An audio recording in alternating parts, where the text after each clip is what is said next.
Today, I'll be talking about racial hiring practices in the NFL. No sport organizations or leagues have any policy in place to give minority coaches a better chance at getting hired except for the National Football League. The NFL has a policy called the Rooney Rule, which is meant to give minority coaches a higher chance of getting high-level coaching positions. As a sport management major, we look at all aspects of the sport industry, looking not only at the exponential rise of the industry that has become embedded in pop culture, but also the pitfalls. One of these major pitfalls is the disparity between the percentage of minority players and minority coaches. For example, in the NFL, minority players make up just under 70% of all players, while minority head coaches make up only 25% of all coaches. The NFL is attempting to close this gap by applying the Rooney Rule to all head coach hirings. I believe that more sport leagues across the world need to implement policies similar to the Rooney Rule in order to achieve the level of racial equality that is fair and just.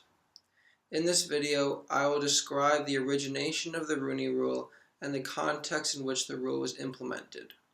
I will then show the effects of the Rooney Rule and look into how the NFL can further improve their racial equality in coaching.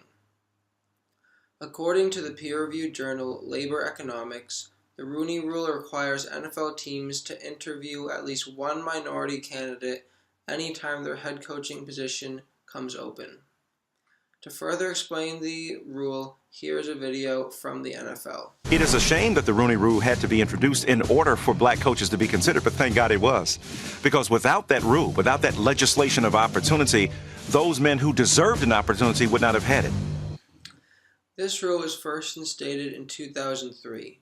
It was made in the result of two coach firings in the end of the 2001-2002 season. These two firings were of Tony Dungy and Dennis Green. Tony Dungy was the coach of the Tampa Bay Buccaneers and had been their coach for 6 seasons. He was fired after leading his team to the playoffs for the 3rd consecutive year. Dennis Green was the coach of the Minnesota Vikings and had been their coach for 10 seasons. He was fired after his first losing season ever. Later that year, Cyrus Mehri and Johnny Cochran, famous for his defense and criminal acquittal of O.J. Simpson, released a study showing that black coaches were more likely to be fired and were less likely to be hired compared to their white counterparts.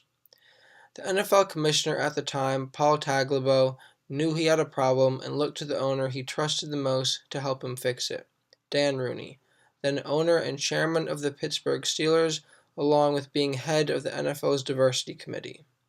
Rooney delivered a policy that allowed Tagliabue to impose a more inclusive hiring process on owners.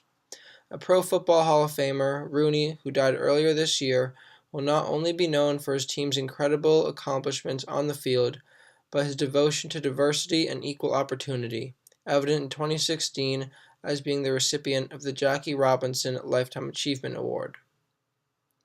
Based on this graph, we can see there has been a clear increase in the amount of minority coaches in the NFL since the implementation of the Rooney Rule.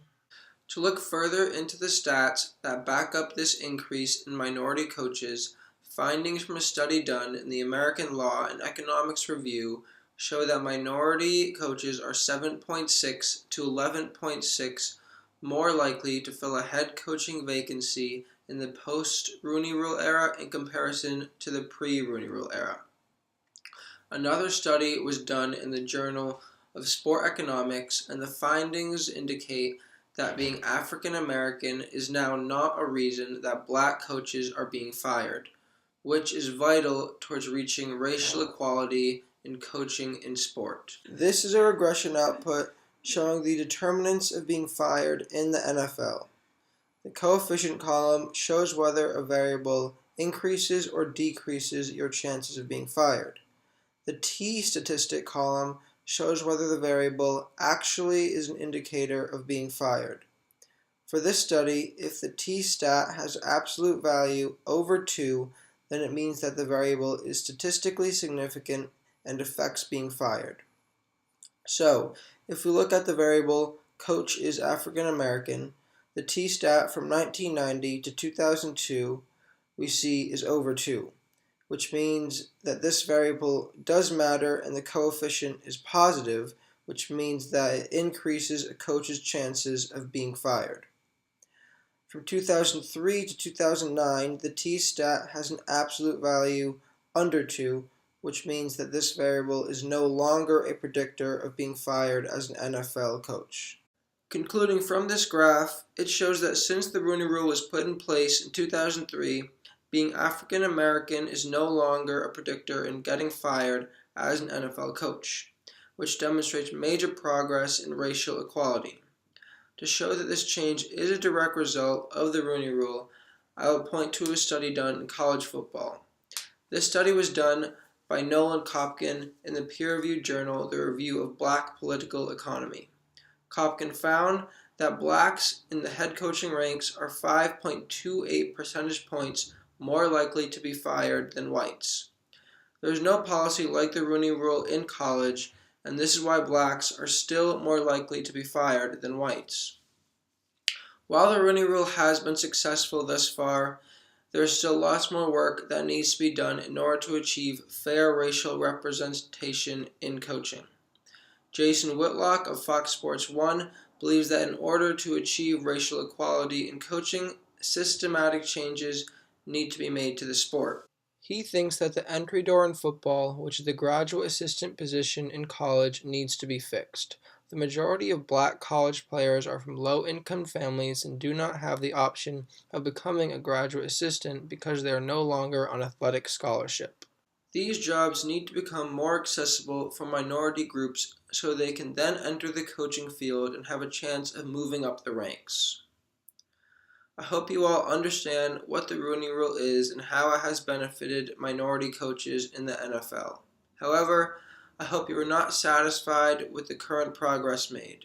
More systematic changes need to be made to the sport of football, starting at the entry door in college, in order to achieve racial equality in coaching.